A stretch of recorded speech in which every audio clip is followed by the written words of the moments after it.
President Biden issued several stark warnings about threats to American democracy Thursday in Arizona. They're a threat to our very democracy. And I truly believe he's a threat to our democracy. I think he's an existential threat to our democracy. The danger he presents to our democracy. I think you put your finger on really the gravest threat facing our democracy. Our democracy is actually broken. What we're seeing is a bit of a threat to our democracy. It's a dagger at the throat of American democracy. The threats that this democracy faces today. The greatest threat to our democracy. Threatening our democracy. A serious threat to our democracy. Serious threat to our democracy. An existential threat to our democracy. Calling them a, quote, direct threat to our democracy. An existential threat to our democracy. He's willing to sacrifice our democracy. Around the globe, democracy is in crisis. Our democracy is already in shambles. Democracy faces greatest threats in civil war. Hey everybody, welcome to a Sunday edition of Is This Thing Working? I hope that today you're enjoying your Sunday with church. We got NASCAR today. I hope you're enjoying your Sunday. We all got busy Sundays, but I hope you're enjoying a NASCAR race today or a baseball game today or watching United Football League on TV, going to church, birthday parties, whatever it is today. I hope that you have a great Sunday. And thank you for at least allowing me a little bit of your time today just to talk a little bit about something that's really been on my mind. And the more that I see it, the more that it used to infuriate me, but now it just makes me sad. What I'm saying is, we heard the mashup here, and we hear Joe Biden. We hear other people in our government. We hear other bureaucrats. We hear other people that come out and speak out. And the first thing that you hear them saying is, save our democracy, save our democracy. This is a term that they just continue to spit out here. And when I say that it used to infuriate me, is because I knew better. What I know better is we're not living in a democracy. Regardless of what they say, regardless of how many times they tell you this, we're not living in a democracy. So today the question is asked, is democracy a lie? The word democracy itself is not a lie, but the way that they use it is a lie. And that's where I'm at with this today. I want you to understand the difference in when they say save our democracy and the true fact that we live in a constitutional republic. So I seen this question asked a week or so ago as I was going down rabbit holes on the internet, as always. And so I began to read the explanation that was given there. And I thought, man, this is the most informative and factual explanation that I've seen. So I wanted to share it with you.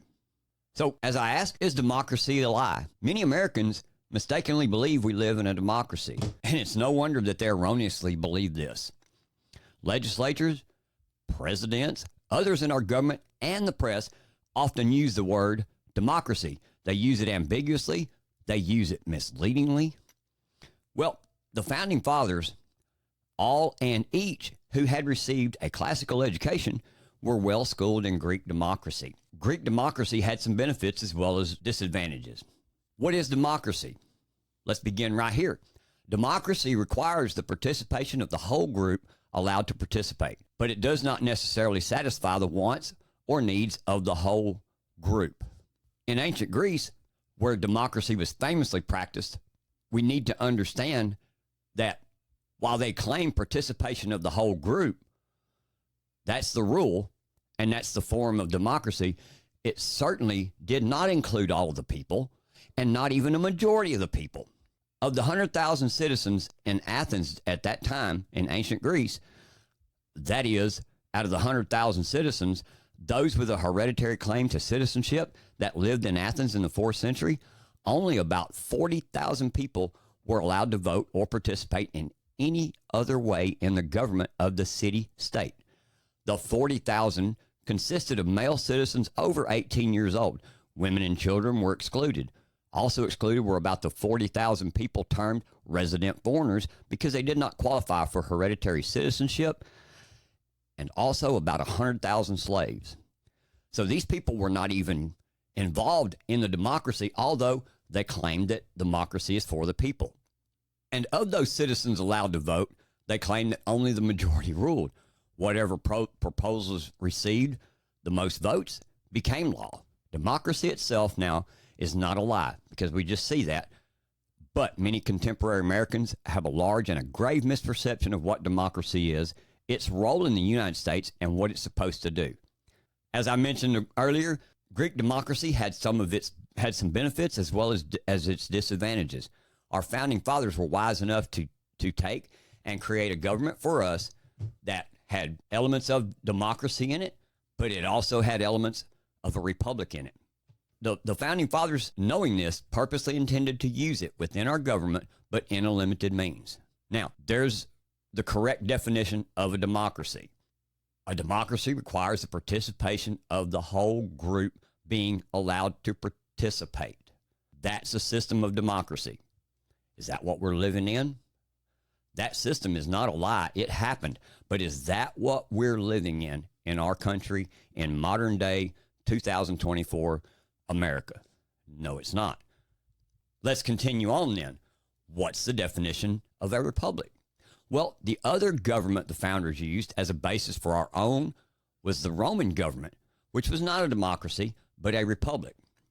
Unlike a democracy where the laws are whatever the majority or the mob decides these should be, republics were founded on a basic set of fundamental laws at the outset. The founders of the United States combined these two ancient and for a time successful models, and they invented an entirely new type of government never before seen. For all intents and purposes, they created a hybrid combination of a democracy with a republic. The basic fundamental laws the founders set down in those were in the U.S. Constitution. They organized a federal government with three branches, the executive, legislative, and judicial, a bicameral Congress, and made provisions for representatives for each state that represented the state. 2 U.S. senators from each state. And that represented the population. So then they utilized democratic voting so that people could directly vote for their representatives. But it is the representatives that do all the rest of the legislating and vote casting on your behalf. So you don't go vote constantly on every law like you would do if you lived in an actual democracy. Your vote for U.S. congressman is decided democratically. You vote and your direct vote is tallied with the others. Whichever candidate garners the most votes wins. U.S. congressmen are voted by democratic means.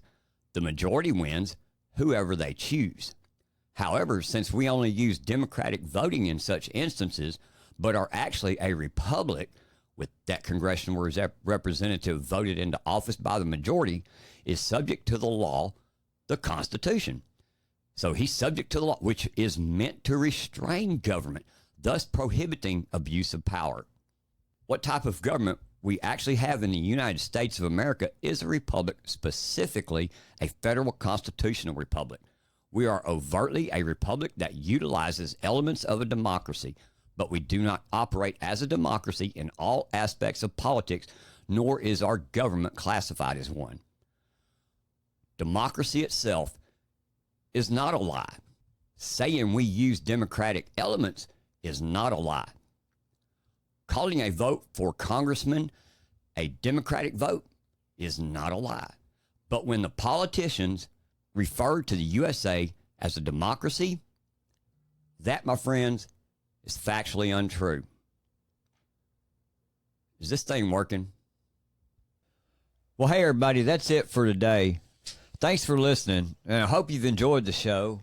Hope you've learned some things about what's going on around us in the nation and in your communities. You know, we couldn't do this without your continued support either. We appreciate all of you showing up, taking the time to listen to us today. So please, like I say, make sure to hit the like button, share our show with all your friends. We'll see you next time on Is This Thing Working?